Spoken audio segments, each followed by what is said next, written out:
Cuando oraba hace un par de semanas al Padre, pensando en, Señor,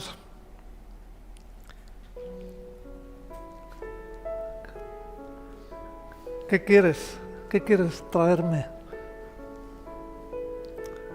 Porque algo que hemos aprendido cuando hay que compartir, conviene primero que tú lo recibas.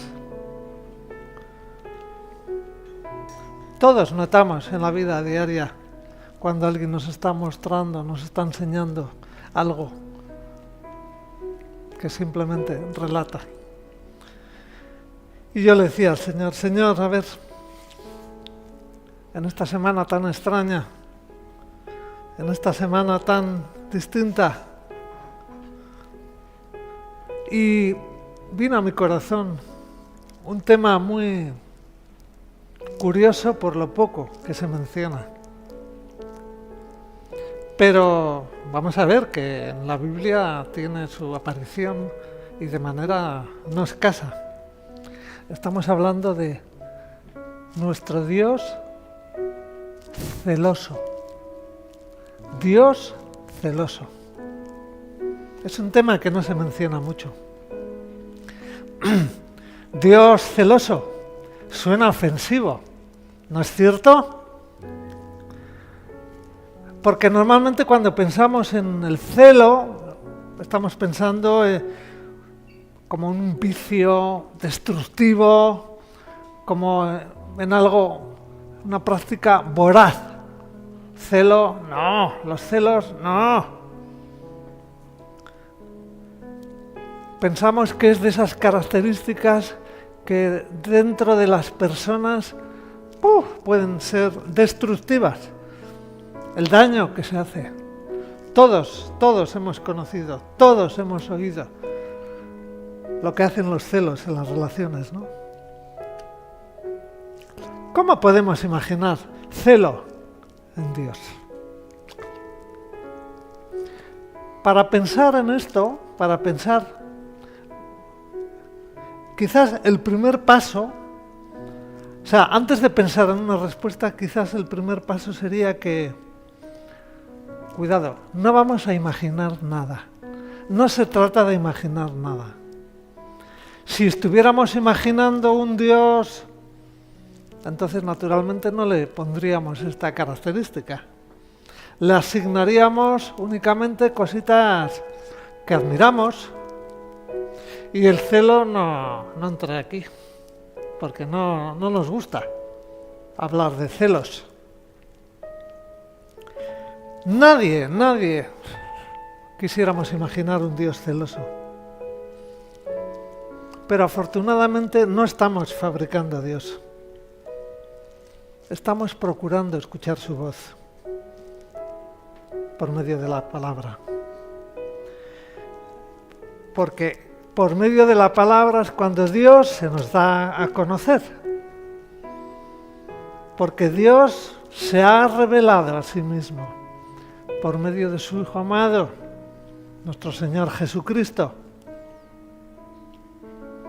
El Señor no ha permitido que sus mensajes y sus poderosos milagros hechos fuesen torcidos, fuesen perdidos por medio de la transmisión oral. ¿Cuántas informaciones en los tiempos anteriores a la imprenta, cuando no había escritos, se transmitían de forma oral? Incluso hoy en día, en el siglo XXI, en cualquier colegio, los muchachos podemos hacer el experimento de dale un mensaje al segundo, un mensaje al tercero, un mensaje al cuarto. Y para cuando llega al último, no tiene nada que ver. No tiene nada que ver. Pero nuestro Padre reflejó su pensamiento en la palabra. Y vamos a ver que el celo es algo que aparece mucho. Por ejemplo, cuando Dios sacó a Israel de Egipto y lo llevó al Sinaí para mostrarles su pacto. En domingos anteriores hemos escuchado eso también, la palabra pacto. Es una de las cosas que últimamente estoy reflexionando, que muchas veces tenemos lagunas en nuestra vida, tenemos carencias en nuestra vida, tenemos debilidades porque hemos olvidado que hubo un pacto. Y claro, si uno no siente que hay un pacto, si uno no siente que hay una relación, si uno no siente que hay un acuerdo, es muy fácil que luego ocurran cosas. Por ejemplo, vamos al libro de Éxodo 20, por ejemplo. Éxodo 20. Vamos a ver. 25. Leemos aquí. Yo soy el Señor tu Dios fuerte, celoso, que visito la maldad de los padres sobre los hijos hasta la tercera y cuarta generación. Este versículo muchas veces ponemos cosas encima, no nos gusta este versículo. Porque a veces podemos pensar que metemos la pata como que aquí no ha pasado nada, ¿no? Cuidado con pensar que la desobediencia es gratis. No cierres el libro de Éxodo. Ahí mismo, por ejemplo, un poquito más adelante, en el capítulo 34 de Éxodo, vemos en el verso 14, cuando dice, no te inclinarás ante ningún otro Dios, porque el Señor, cuyo nombre es celoso, es un Dios celoso. Todavía nos cuesta, porque aquí tenemos nuestra información, aquí tenemos todo lo que hemos recibido, y que muchas veces nos hace pensar, no, Dios no puede ser celoso. Calma. Para conocer el nombre de Dios, o sea, su naturaleza, su carácter, es muy importante navegar en el libro de Éxodo, porque aquí se conoce, se muestra. Hay veces que estamos más pendientes de las habilidades, de los talentos, de las características y ignoramos que necesitamos un carácter. Dios nos bendice con talentos, Dios nos bendice con habilidades, Dios nos bendice con tantas dádivas. Pero muchas veces, gran parte de estos regalos, préstamos, necesitan un carácter.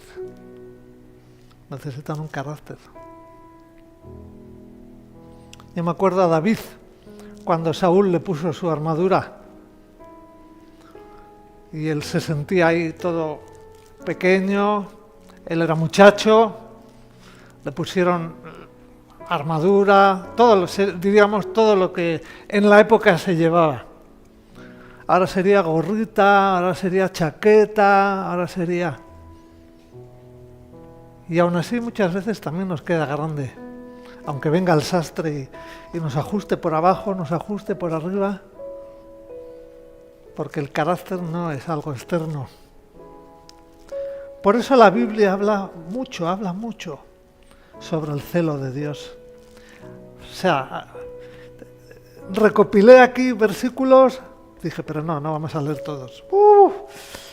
Los suficientes como para darnos cuenta, porque uno de los principios pedagógicos que hay para una correcta exégesis de la Biblia es cuando ves que algo se repite mucho, mucho, mucho, cuando algo está escrito en este libro, en este libro, en este libro, es porque para Dios es muy importante.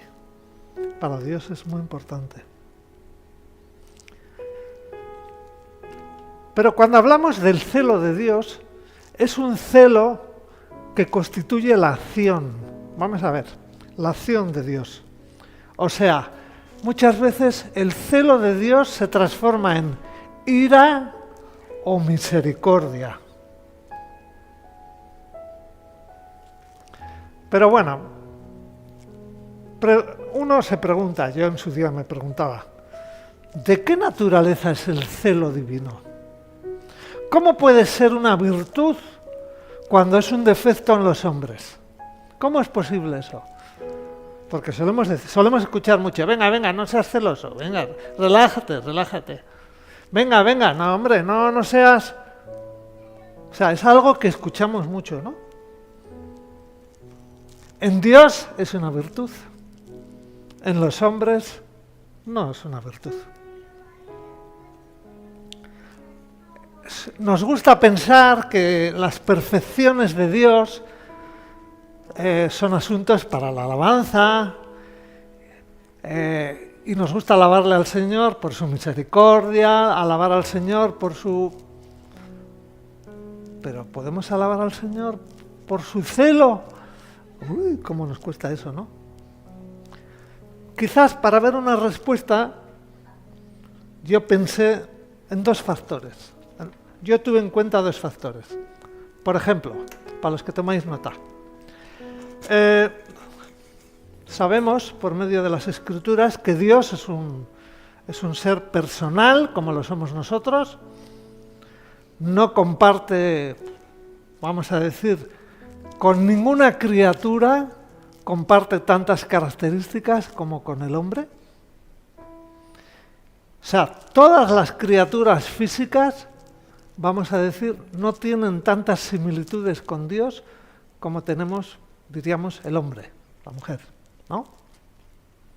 Por eso dice la palabra que hemos sido creados a su imagen. O sea, dicho sea de paso, nos parecemos más a Dios que ningún otro ser creado, ¿no? Pero también tenemos que tener presente que nosotros no somos la medida de nuestro Hacedor. Pero hay muchas veces que en nuestra vida como cristianos olvidamos este dato, que no somos nosotros la medida. No somos nosotros la parte central de la oración. No somos el verbo. Muchas veces no somos ni el sustantivo. Los que nos acordamos con su día de los colegios, eso de la oración gramatical, a los de matemáticas no nos gustaba mucho eso, pero quitas el verbo, quitas el sustantivo y como que no entendemos nada, ¿no? Y a veces como que el ser humano pretende ser el verbo, ¿no? Pero no es posible. Por ejemplo, vamos a ver. La ira en nosotros es señal de orgullo, debilidad. En Dios es santidad, que reacciona ante el mal de una manera moralmente justa y gloriosa. Por ejemplo, vamos al libro de Santiago.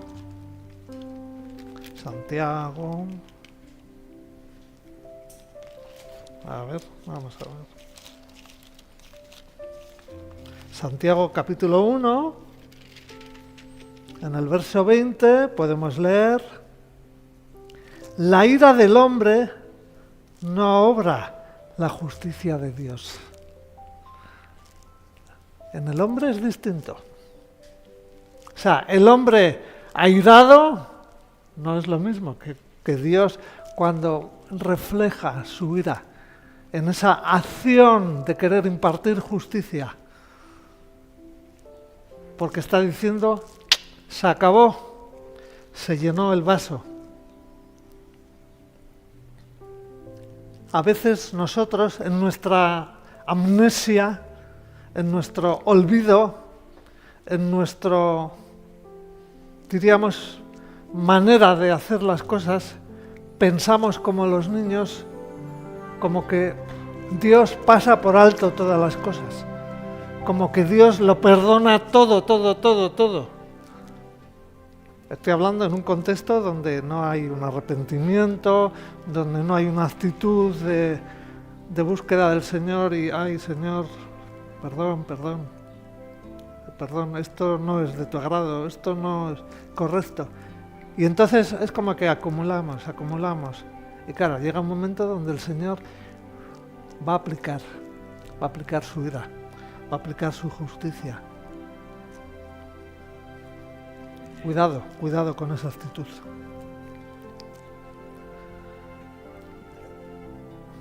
En Dios el celo no es frustración, no es envidia, no es despecho, como lo es en el celo humano, ¿no? Sino que aparece como un fervor digno de alabanza para preservar algo precioso. Dios, como vamos a ir viendo enseguida, por medio de ese celo, quiere preservar, quiere cuidar, quiere sostener algo precioso que ha hecho con sus hijos. Ese pacto. Claro, ¿qué ocurre? Que hoy en día la palabra pacto también ha perdido mucho significado.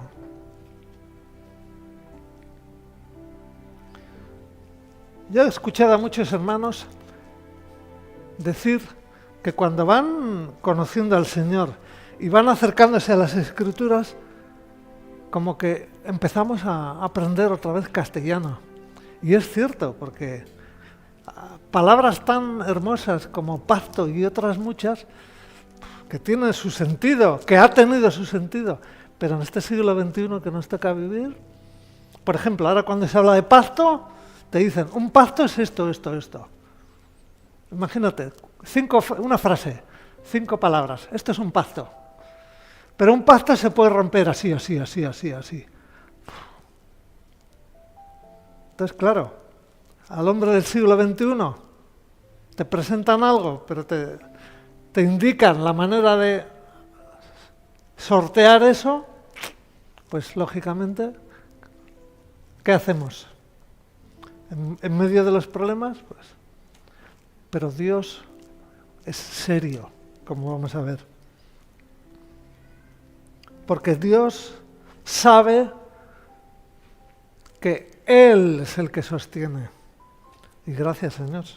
Si no, no estaríamos aquí. Un segundo factor a tener en cuenta.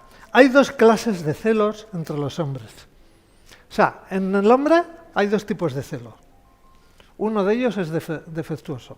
Por ejemplo, ese celo vicioso, que comúnmente llamamos envidia, diríamos que es una expresión que dice, quiero lo que tienes tú y te odio porque no lo tengo. Me encantan los niños, porque los niños lo dicen muchas veces con toda tranquilidad. Nosotros, ¿cómo nos maquillamos cuando lo decimos? ¿Cómo lo maquillamos? Ya me habéis escuchado, que yo soy de los que pienso que Hollywood lo creamos los hijos de Dios. O sea, toda esa escuela de caracterización, toda esa escuela de improvisación, como adultos, de no querer afrontar, ¿no? El niño, en cambio, quiero esto, quiero lo otro, y está enojado, pero te está diciendo honestamente. En cambio, las personas tendemos a maquillarlo, a adornarlo, por no reconocer, ¿no? Estamos hablando de un resentimiento infantil que brota como consecuencia de la codicia no reprimida. Se expresa por medio de envidia, malicia, mezquindad. O sea, esa manera sucia de proceder, ¿no? Claro, esto es algo terrible. se nutre del orgullo. Por eso nuestro Padre aborrece tanto el orgullo. Raíz principal de nuestra naturaleza caída. Por eso nos cuesta tanto acercarnos a Dios, conocer a Dios, y una vez que estamos ahí, permanecer en Dios.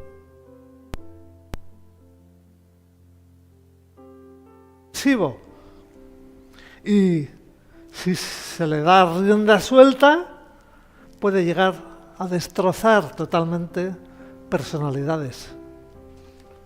Personalidades que incluso hemos visto firmes, ¿no? Por ejemplo, vamos a verlo en Proverbios, que lo dice muy clarito. Proverbios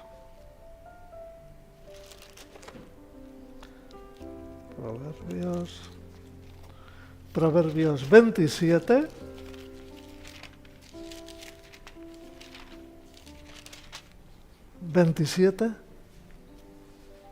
Verso 4 dice así: cruel es la ira e impetuoso el furor, pero ¿quién podrá sostenerse delante de la envidia?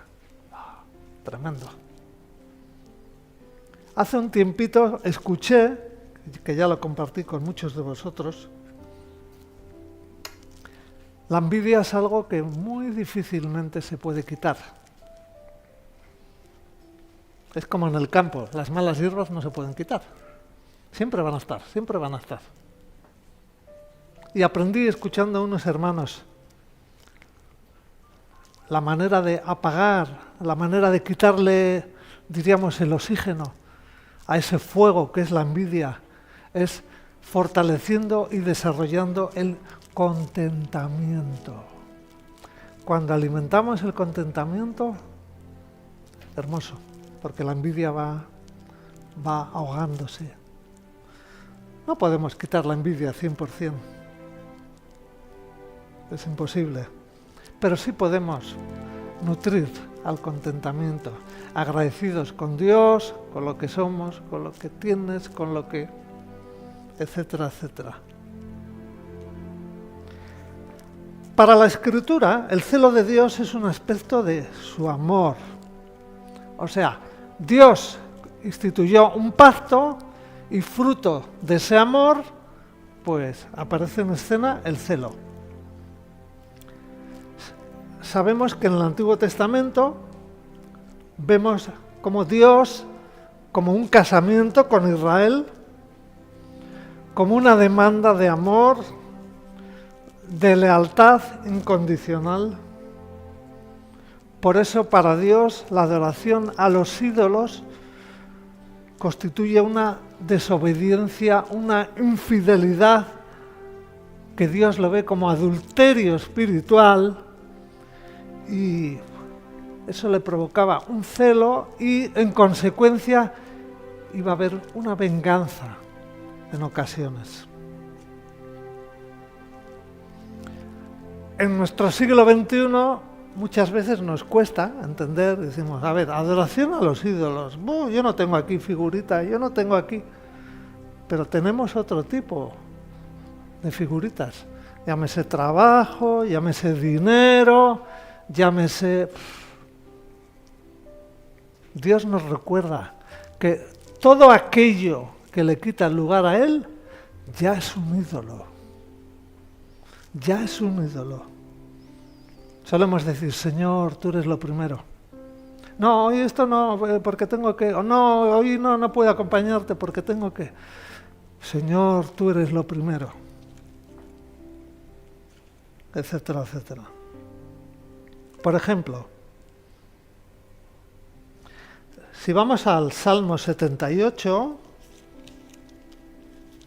Salmo 78,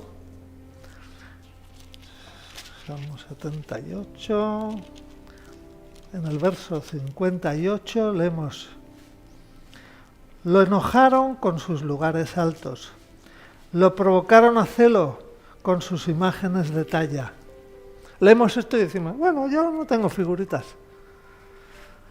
Pero muchas veces, ¿qué nos quita ese tiempo para estar con el Señor? ¿Qué nos quita ese tiempo para acercarnos a su palabra? ¿Qué nos quita ese tiempo para escuchar tal testimonio que sabemos que es bueno y de edificación? Por ejemplo, sabéis que hemos estado esta semana con los muchachos de la iglesia. Estuvimos en un sitio, en un caserío, en el campo, y una de las bendiciones que Dios nos puso es que, como decimos aquí, hizo malo. Lluvia, fresquito. Pero luego nos dimos cuenta, gracias Señor, porque tú tienes en cuenta todo. Imaginaos calorcito, imaginaos buen tiempo. ¡Puf! Nuestros niños se transforman en ardillas y los árboles son pocos. De hecho, teníamos alguna altura teníamos, y justo debajo había un árbol hermoso, un tiesto hermoso, con flores, y se veía una como aplastada. Y dice Maite, ¿qué ha pasado en este árbol? Pues alguien se dio cuenta que algún niño, y al bajar, ¡plan! O sea, la prueba del delito. O sea, cuando hace bueno, lo que decimos bueno, pues buscamos la palabra, buscamos la oración, y hasta los mayores nos transformamos en ardillas. Al hacer frío, al hacer recogimiento, pues era mucho más sencillo. Venga, vamos a hacer lo que tenemos que hacer. Por ejemplo, en el mundo de los colegios me toca eso. Cuando a finales de mayo hace bueno, los chavales se van a todos los lados. Hasta los profesores les da pereza. Y eso pueden ser ídolos. Porque esa tarea que tú tienes, esa rogativa que tienes que poner delante del Señor, ese apuro, esa necesidad, pues igual no la hacemos porque aparece algo que nos distrae. Por ejemplo, me llama la atención, Fernando, búscame Ezequiel 16. Estos libros pequeños en el púlpito es como que no los encuentro en la Biblia. Me sobran páginas aquí. Yo te juzgaré por las leyes de las adúlteras y de las que derraman sangre, y traeré sobre ti sangre de ira y de celos. El Señor ve a Israel como esa esposa adúltera. Eso, si lo llevamos a nuestras vidas, nos damos cuenta que esas áreas en las que no terminamos de profundizar, esos temas en los que no terminamos de relajar, esas ansiedades, esas inseguridades, son otra forma de idolatría. Porque en vez de buscar al Señor y, Señor, mira, esto me inquieta, esto me roba la calma, ¿qué hacemos? Nosotros damos pasos, nosotros tomamos determinaciones y luego ocurren efectos secundarios. Por eso, con versículos como este podemos ver claramente lo que quería decir Dios cuando le dijo a Moisés, que su nombre era celoso. O sea, Dios estaba diciendo que Él, como amor, como entrego, doy. Claro, Él exige. Dios exige. Es muy triste cuando escuchamos, la salvación es gratis. Uy, qué peligroso es eso. El Señor lo dio todo y no espera menos, no espera menos. Por eso muchas veces esperamos milagros, pero si encima le dedicamos tiempo a leer la Biblia, tampoco los vamos a ver aquí. Dios demanda entrega, Dios demanda lealtad, Dios se venga de nuestra infidelidad. El Señor se dirige a nosotros en ese carácter de esposo, donde cumple todo, todas las funciones, su entrega, su protección. Me da mucha tristeza cuando enseñamos a los niños, el Señor es nuestra protección, el Señor, todo eso es correcto. Pero muchas veces como que se nos cansa la mano de escribir y no les decimos, sí, pero todo esto está basado en la obediencia. Si no hay obediencia, lo otro puede ser energía positiva, nada más. O sea, Dios dice, ¿me amas? Todos decimos, ¡sí! Guarda mis mandamientos. Guarda mis mandamientos. Él requiere de nosotros amor, castidad. Es decir, no prostituirnos muchas veces, esas contrataciones que hacemos, esos acuerdos, esos atajos que buscamos, esas relaciones pensando que al margen de Dios tantas veces. El celo de Dios por su pueblo presupone ese amor que responde a ese pacto. Y no estamos hablando de un afecto transitorio, accidental. Con Dios no vamos a escuchar, oh, se me acabó el amor. Busquemos al notario. No, Dios da. Su propósito hacia nosotros es amor eterno. El objetivo del amor de Dios, esto es algo muy importante que a mí en los momentos bajos me levanta, ¿no? O sea, vamos a decir, ese pacto que Él ha establecido con un pueblo en la tierra, del cual tú y yo formamos parte hoy en día, mientras dura la historia, y ese deseo que Él tiene de tener a todos los fieles de todas las épocas consigo en su gloria, ¿no? O sea, ese amor pactado, diríamos, es el centro del plan de Dios. Vamos a decir, esa es la esencia de lo que Él está haciendo cuando decimos que Él tiene su pueblo. Porque seamos honestos, somos, se calcula, 10.000 millones de personas sobre la superficie terrestre, pero muchos no quieren saber nada de Dios.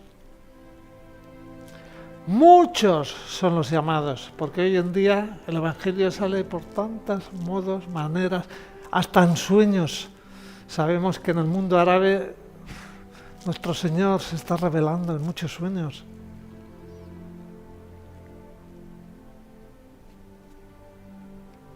El Señor tiene un objetivo. Quiere vindicar su gobierno, quiere vindicar su justicia. Muestra su soberanía juzgando el pecado.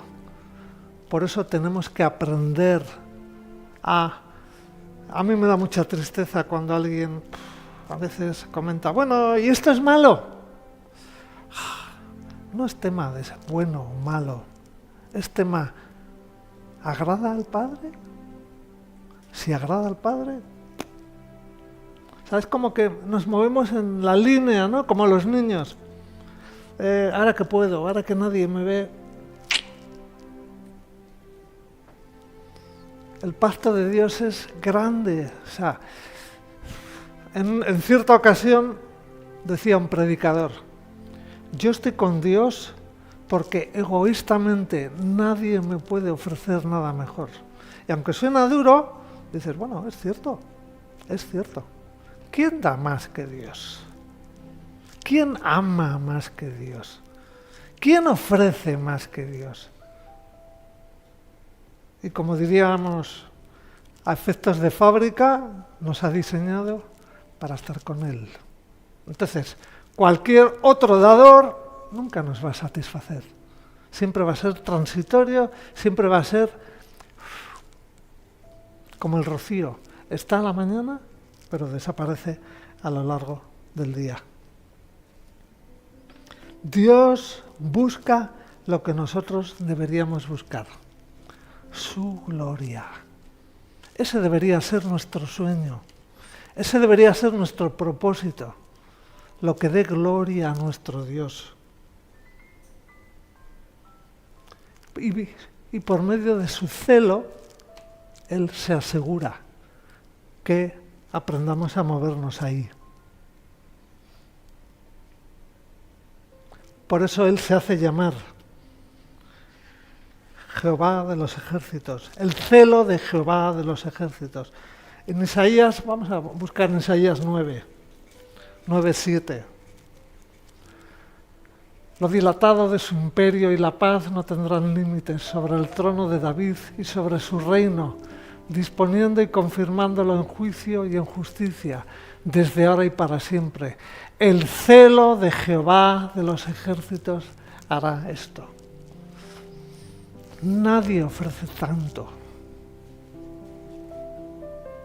Por eso no nos queda otro remedio que entender que el celo de Dios realmente es algo bueno, es algo necesario. Él sabe que si dependiera de nosotros, somos polvo, somos barro, somos hoy sí, mañana no sé, hoy sí, mañana tal vez, porque esa es nuestra naturaleza.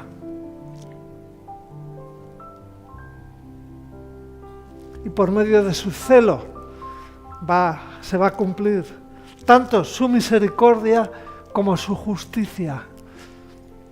Confundimos muchas veces misericordia para seguir persistiendo en una actitud. Por ejemplo, hablábamos con los chavales la importancia de hacer las cosas con amor. Con amor. Primera de Corintios 13 lo vemos. Puedo tener esta habilidad, puedo tener esta capacidad, puedo tener este sueño, puedo tener este deseo, pero si no tengo amor.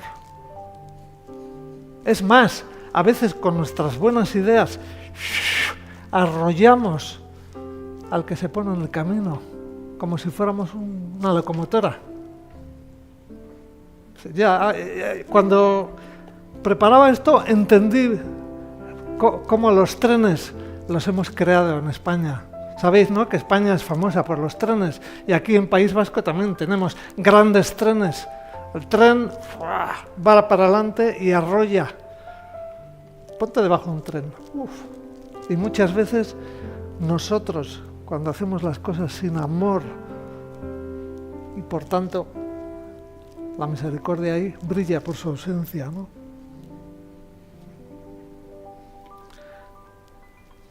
En Deuteronomio 6:14 podemos ver: no vayáis detrás de dioses ajenos, de los dioses de los pueblos que están en vuestros contornos. Yo que me muevo en el mundo educativo, es muy interesante cuando a veces profesores me dicen: pero ese Dios que tenía que destruir pueblos, que tenía que... Dios nos conoce muy bien. Y Dios sabe que cuando negociamos con el pecado, normalmente el pecado nos va a ganar, normalmente. Yo he escuchado a veces testimonios como ese: bueno, voy a ir ahí a la discoteca a compartir el Evangelio. Ellos también necesitan escuchar. Te cae. Luego al final, ¿qué tal fue? Uy, conocí 3 muchachas, qué lindo, qué lindo. ¿Y los tratados dónde quedaron? Ah, pues no sé si los llevé. No se trata de lo que tengo en mente, no se trata de mis sueños, se trata de mi pacto con Dios. Y si Dios te quiere llevar allí, Él te lo va a mostrar muy clarito y te va a indicar los modos, la manera. Porque a veces igual no estamos, en el presente no estamos para hacer eso.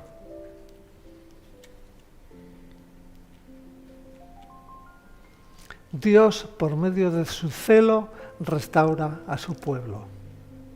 Por eso es importante, hermanos, que cuando tenemos algo en mente, busquemos la guía del Señor para ver si es de su agrado. Algo que he aprendido es, si me ilusiono con algo, ya no me sirve. O sea, eso es como cuando uno se enamora. Cuando uno se enamora, voy a buscar las pegas. No, ya no ves pegas, porque ya no ves otra cosa. Entonces, no hagamos al revés. Primero me ilusiono con la idea y después busco que el Señor me muestre. Porque ya no podemos escuchar. Ya estamos... Nuestra vista se nubló. El nombre del Señor es su naturaleza, es su carácter. Porque recordemos que nuestro Señor es soberano en la historia. Nuestro Dios debe ser honrado, debe ser alabado. Y primeramente por sus hijos. A veces pedimos algo en los demás que nosotros no damos. En Isaías 42:8,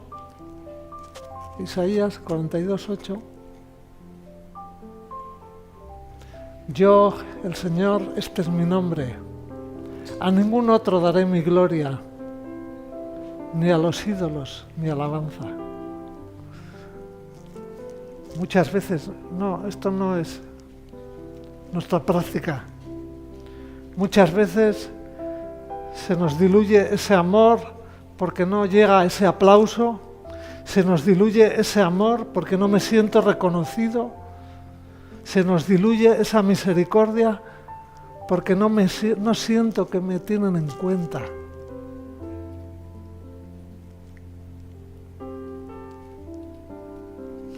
Tal vez es el Señor que te está formando, tal vez es el Señor que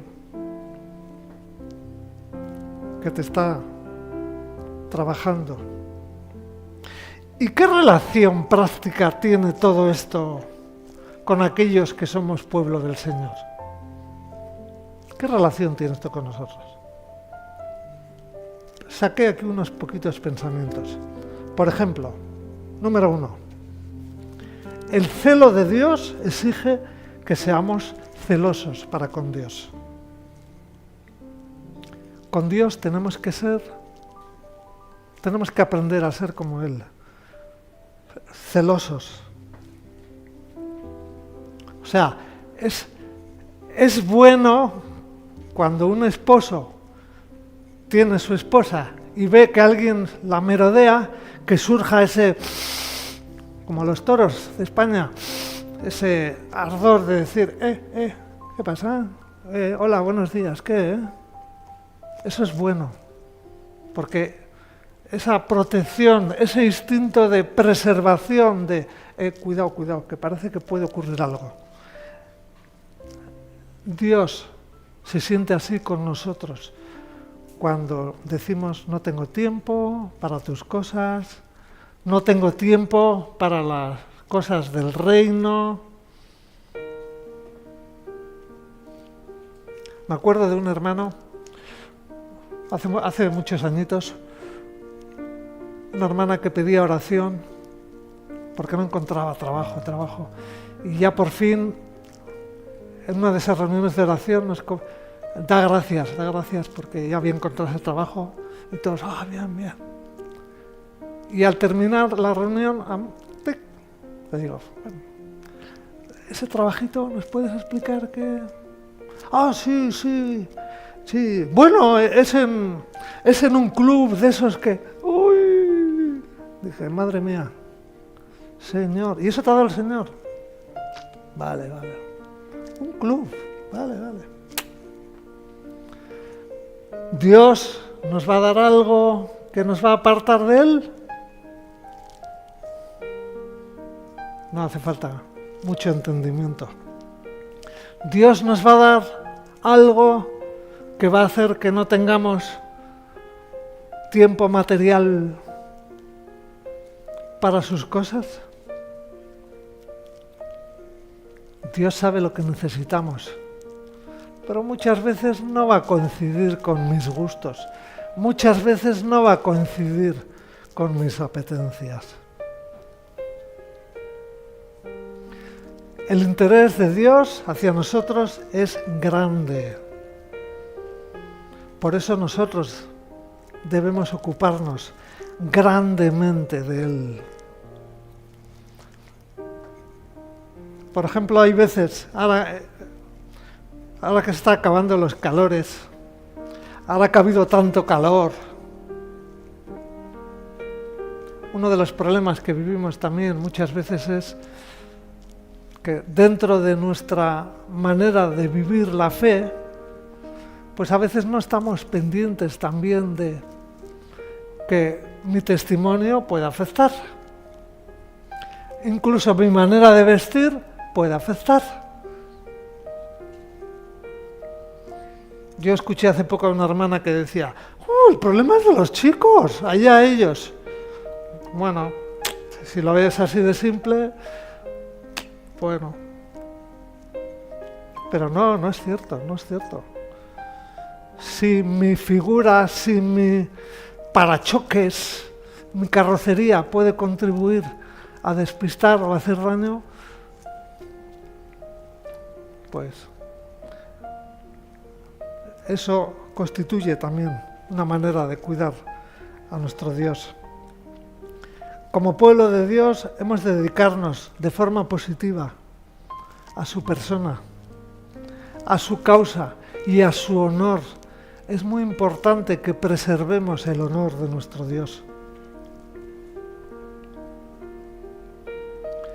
Muchas veces vivimos tiempos donde la minoría cristiana somos silenciosos, pero no silenciosos porque estamos buscando otra manera, no, sino porque si el honor de nuestro Padre está en juego, tenemos que pelear por ese honor. Tal vez Dios te ha puesto ahí, acordémonos de la reina Esther, cuando le dijo a Mardoqueo, tal vez para esta hora has llegado. Dios puede tenernos también para causas así. Donde, mira, ahora es cuando necesito de ti. El celo por Dios debe ser un deseo ardiente de agradarle, de hacer su voluntad, de proclamar su gloria en el mundo, en todas las formas posibles. Ese deseo el hombre no lo tiene por naturaleza. Es el Espíritu el que pone en el corazón de todo creyente cuando se convierte. Por ejemplo, estamos aprendiendo. A un niño le dices por allí y el niño va. A un adulto se le dice por allí y va a decir, ¿y por qué? Y no hay otra manera. Es así. Es así. En grandes rasgos es así. Por eso entiendo que estamos en los últimos tiempos, porque cada vez Dios está regalando más a los niños.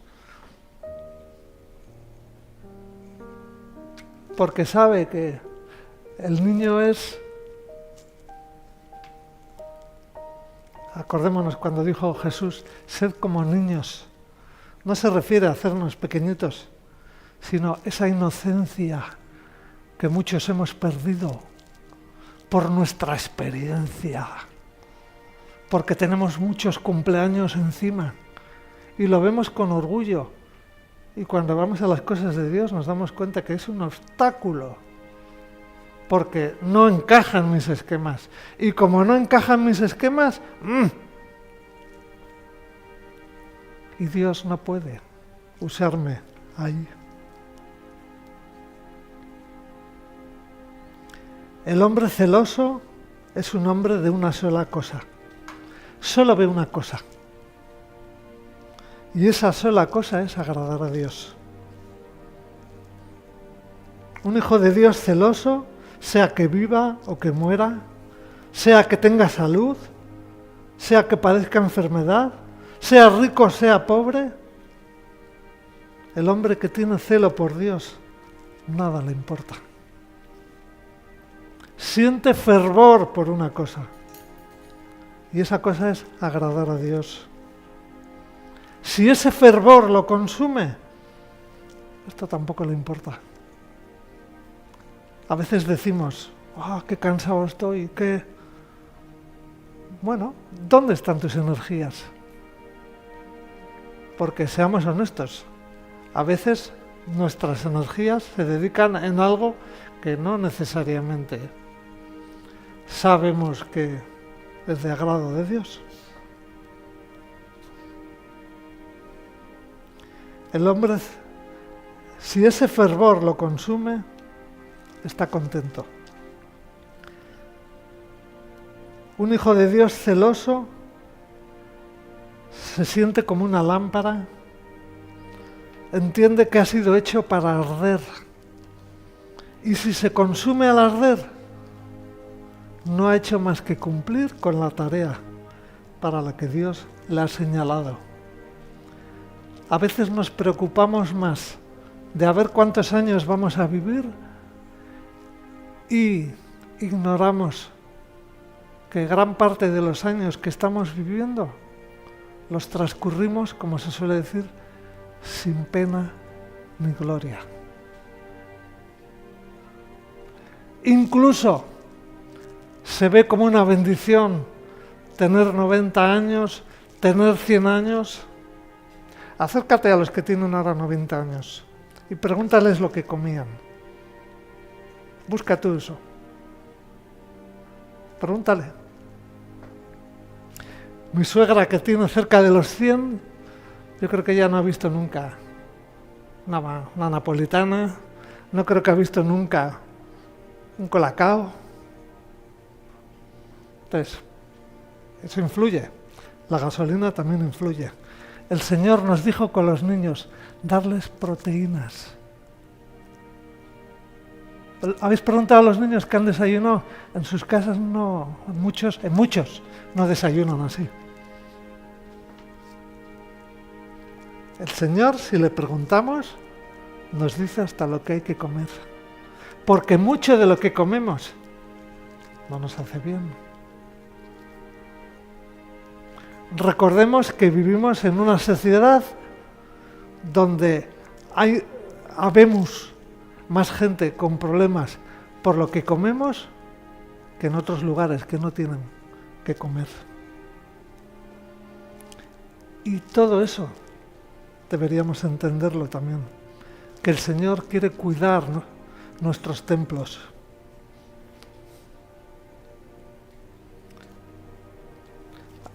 Abramos en Éxodo 17, a partir del 9. Éxodo 17, ya estamos terminando. Éxodo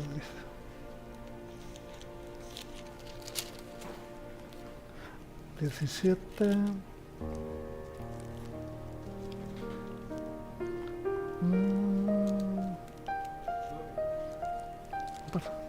No, vamos a ver. Voy a buscarlo yo. Aquí vemos el episodio, ¿no? La batalla contra Amalek, donde dijo Moisés a Josué, escoge algunos hombres, sal a pelear contra Amalek. Mañana yo estaré sobre la cumbre del collado con la vara de Dios en mi mano. ¿Sigue? Por favor. Josué hizo como le dijo Dios. Salió a pelear contra Amalek. Moisés, Aarón y Hur subieron a la cumbre del collado Y sucedía que cuando alzaba Moisés su mano, Israel vencía. Pero cuando él bajaba, su mano vencía a Amalek. Sí. Como las manos de Moisés se cansaban, tomaron una piedra y la pusieron debajo de él. Moisés se sentó sobre ella, mientras Aarón y Hur sostenían sus manos, uno de un lado y el otro del otro. Así se mantuvieron firmes sus manos hasta que se puso el sol. Y Josué deshizo a Amalek y a su pueblo a filo de espada. Muchas veces el pueblo del Señor somos así. Cedemos, caemos, nos cansamos. El celo es un mandato en la Escritura. Se le alaba.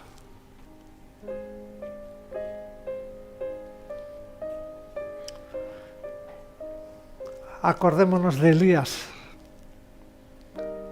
Señor, siento celo por tu nombre y siento que me he quedado solo. Dios sigue buscando hoy en día hombres y mujeres con ese celo. Ese celo porque se le conozca. Ese celo por preservar su nombre.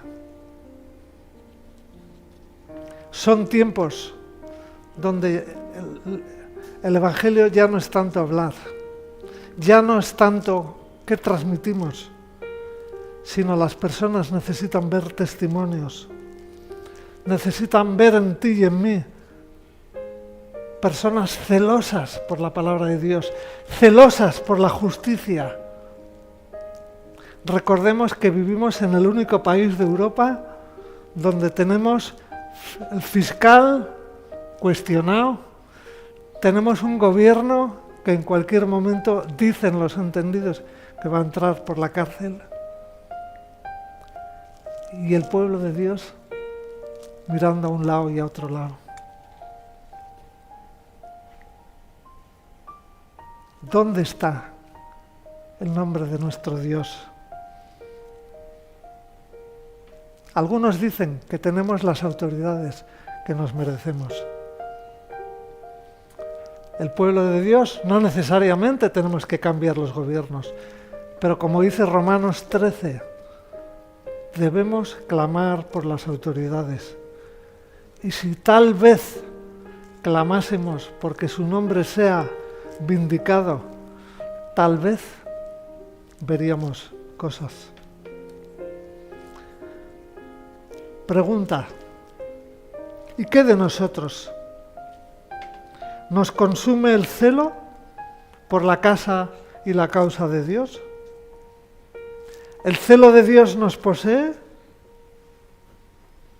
¿Arde realmente en nosotros el celo?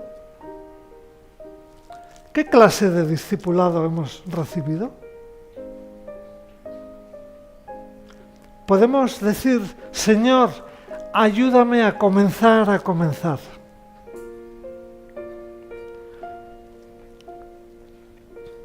El celo de Dios amenaza a las iglesias que no tienen celo de Dios.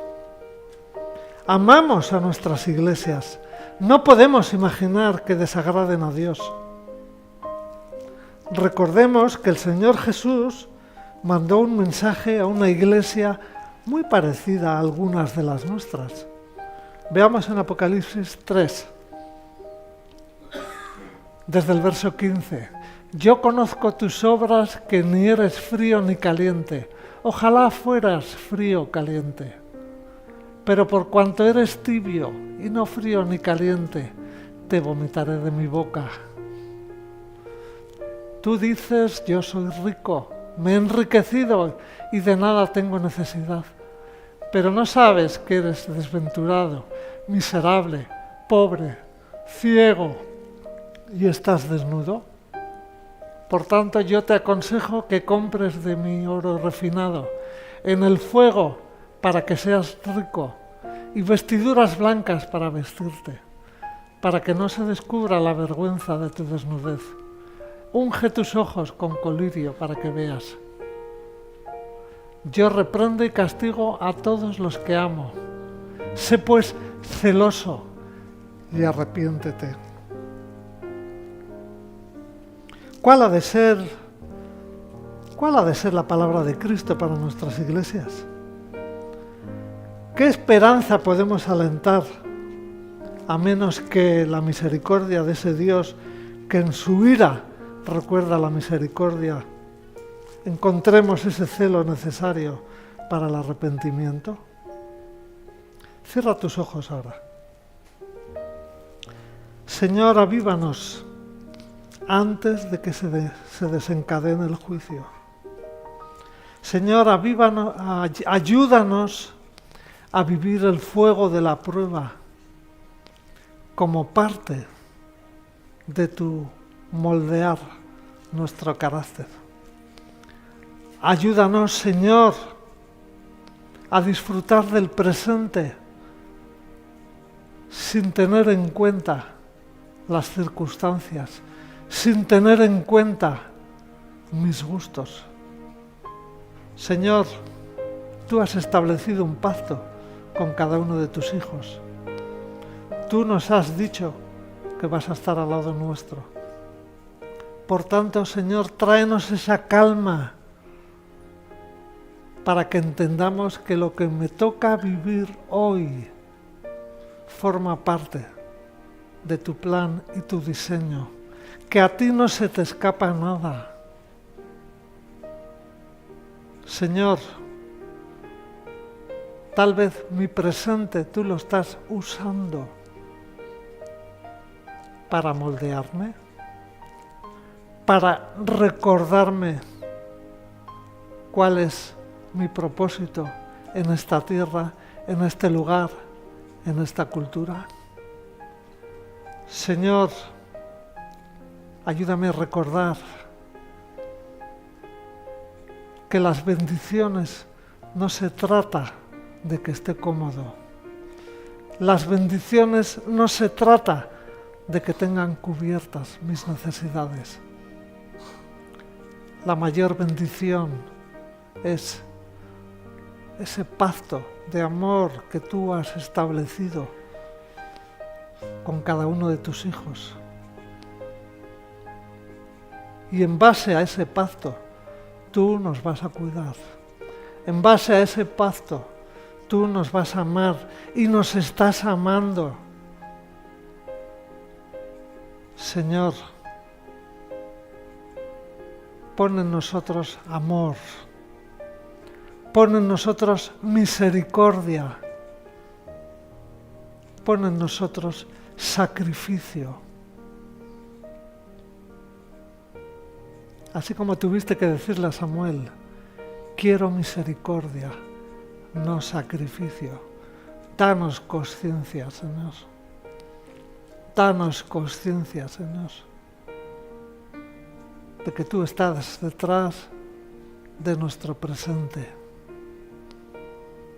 Y pon en cada uno de nosotros ese deseo de tener celo por tu nombre, celo por tu causa. Y que eso sea la única huella que podamos dejar a los que nos siguen. Señor, gracias porque tú nos amaste primero. Amén.